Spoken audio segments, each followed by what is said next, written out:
Hi praise the lord. నా పేరు Anand. Welcome to the scripture together YouTube channel. ఈరోజు మనము హెబ్రీయులకు రాసిన పత్రిక 1వ అధ్యాయాన్ని కలిసి చదువుకుందాము. మీ దగ్గర బైబిల్స్ ఉన్నట్లయితే దయచేసి మనం తెరిచవ్వండి. ఒకవేళ లేనట్లయితే స్క్రీన్ మీద వాక్యం వస్తుంది, దాన్ని చూసి అయినా చదవవలసిందిగా కోరుచున్నాను. పూర్వకాలమందు నానా సమయములలోనూ నానా విధములుగాను ప్రవక్తల ద్వారా మన పితరులతో మాట్లాడిన దేవుడు ఈ దినముల అంతమందు కుమారుని ద్వారా మనతో మాట్లాడెను. ఆయన ఆ కుమారుని సమస్తమునకును వారసునిగా నియమించెను. ఆయన ద్వారా ప్రపంచములను నిర్మించెను.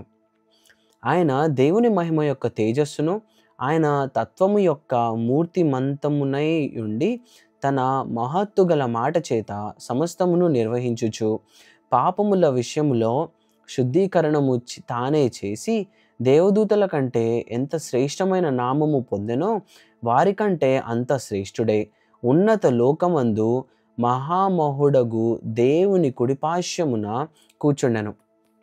ఏలయనగా నీవు నా కుమారుడవు, నేడు నేను నిన్ను కనియున్నాను అనియు, ఇదియుగాక నేను ఆయనకు తండ్రినై యుందును, ఆయన నాకు కుమారుడై యుండును అనియు ఆ దూతలలో ఎవనితోనైనా ఎప్పుడైనా నువ్వు చెప్పనా? మరియు ఆయన భూలోకమునకు ఆది సంభూతిని మరలా రప్పించినప్పుడు దేవుని దూతలందరూ ఆయనకు నమస్కారము చేయవలెనని చెప్పుచున్నాడు. తన దూతలను వాయువులుగాను తన సేవకులను అగ్ని జ్వాలలుగాను చేసుకొనువాడు అని తన దూతలను గూర్చి చెప్పుచున్నాడు. గాని తన కుమారుని గూర్చి అయితే, దేవా నీ సింహాసనము నిరంతరము నిలుచున్నది, నీ రాజదండము న్యాయార్థమై ఉన్నది.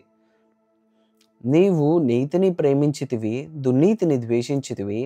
అందుచేత దేవుడు నీ తోడి వారి కంటే నిన్ను హెచ్చించున్నట్లుగా ఆనంద తైలముతో అభిషేకించెను.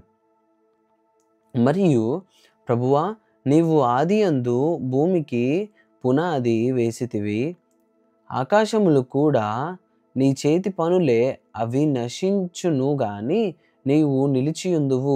అవన్నీయు వస్త్రము వలె పాతగిలును, ఉత్తరీయము వలె వాటిని మడిచివేతువు.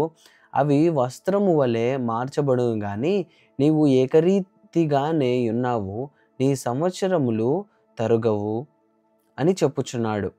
అయితే నేను నీ శత్రువులను నీ పాదములకు పాదపీఠంగా చేయు వరకు నా కుడిపార్శ్వమున కూర్చుండుము అని దూతలలో ఎవనిని గూర్చి అయినా ఎప్పుడైనా నువ్వు చెప్పనా? వీరందరూ రక్షణయను స్వాస్థ్యము పొందబోవు వారికి పరిచారము చేయుటకై పంపబడిన సేవకులైన ఆత్మలు కారా? దేవుడిచ్చిన వాక్యము దీవించును గాక. ఆమెన్.